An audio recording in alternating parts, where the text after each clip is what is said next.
பாலஸ்தீனத்தின் மீதான தாக்குதல் தீவிரமடைந்து தற்போது ராஃபா எல்லையில் இஸ்ரேல் கொடூர தாக்குதலை தொடுத்து வருகிறது. இந்நிலையில் ஆல் ஐஸ் ஆன் ராஃபா எனும் வார்த்தை ட்ரெண்டாக தொடங்கியுள்ளது.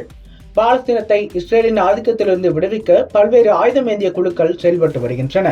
இதில் ஒன்றுதான் ஹமாஸ். இந்த ஹமாஸை இஸ்ரேல், அமெரிக்கா உள்ளிட்ட நாடுகள் தீவிரவாத அமைப்பாக பட்டியலிட்டிருக்கிறது. இந்த அமைப்பு கடந்த ஆண்டு இஸ்ரேல் மீது ஏவுகணைகளை வீசி தாக்குதல் நடத்தியது. இதற்கு பதிலடி கொடுப்பதாக கூறி 200 நாட்களுக்கும் மேலாக இஸ்ரேல் ராணுவம் காசாவில் உள்ள பாலஸ்தீன மக்கள் மீது தாக்குதலை தொடுத்து வருகிறது. இதில் 35,000க்கும் அதிகமான மக்கள் உயிரிழந்துள்ளனர். இதில் பாதிக்கும் மேற்பட்டவர்கள் பெண்கள், 75% பேர் குழந்தைகள் என பாலஸ்தீன சுகாதாரத்துறை அறிவித்திருக்கிறது. காசா மீது இஸ்ரேல் நடத்தி வரும் தாக்குதல் சமீபத்தில் உச்சத்தை தொட்டிருக்கிறது. சில நாட்களுக்கு முன்னர் ஐநா பணியாளர்களை ஏற்றிச் சென்ற வாகனம் மீது இஸ்ரேல் வான்வெளி தாக்குதலை நடத்தியது. இதில் 7 பேர் கொல்லப்பட்டனர். எனவே உடனடியாக போர் நிறுத்தத்தை கொண்டு வர வேண்டும் என்று உலக நாடுகள் தீவிரமாக வலியுறுத்த தொடங்கின.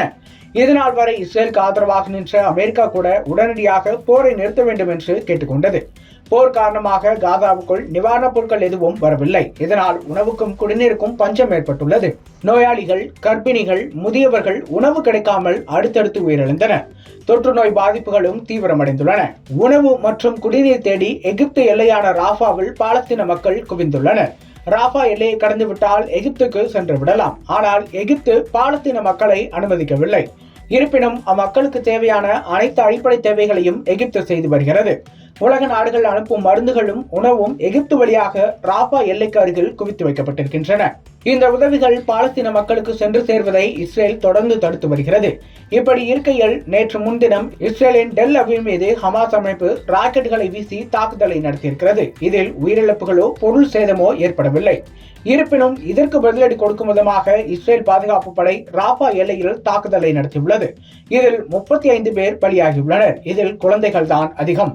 இந்நிலையில் இந்த தாக்குதலுக்கு எதிராக உலகம் முழுவதும் பிரபலங்கள் கொதித்தெழுந்து வருகிறார்கள். இந்த பிரபலங்கள் ஆல் ஐஸ் ஆன் ராஃபா எனும் ஹேஷ்டாக்கை ட்ரெண்ட் செய்து வருகிறார்கள். ஆக்கிரமிக்கப்பட்ட பாலஸ்தீன பகுதிகளின் உலக சுகாதார அமைப்பு அலுவலகத்தின் இயக்குனர் முதலில் அந்த வாக்கியத்தை பயன்படுத்தினார். அதனைத் தொடர்ந்து இந்தியாவின் பிரபல நட்சத்திரங்கள், இந்தியாவில் உள்ள ஈரான் தூதரகம் தொடங்கி சர்வதேச பிரபலங்கள் வரை இந்த வார்த்தையை பயன்படுத்த தொடங்கியுள்ளனர். டிக்டாக்கில் 1.95 லட்சம் போஸ்டுகள் இந்த வார்த்தையை ஹேஷ்டாக்காக பயன்படுத்தியுள்ளன. அதேபோல் இன்ஸ்டாகிராமில் 1 லட்சம் போஸ்டுகள் பதிவிடப்பட்டுள்ளன என்பதும் குறிப்பிடத்தக்கது. இந்தியாவிலும் பல பொதுமக்களும் பிரபலங்களும் கூட இதனை பகிர்ந்து வருகின்றனர். குறிப்பாக நடிகைகள் த்ரிஷா, சமந்தா உள்ளிட்டோரும் தங்களின் இன்ஸ்டாகிராம் ஸ்டோரியில் ஆல் ஐஸ் ஆன் ராஃபா என்னும் பதிவை பதிவிட்டுள்ளனர். இதன் மூலம் அனைவரும் ராஃபா மீதான தாக்குதலை கவனிக்கின்றனர் என்பதை வெளிப்படுத்தும் வகையில் இந்த பதிவுகள் செய்யப்பட்டு வருகிறது.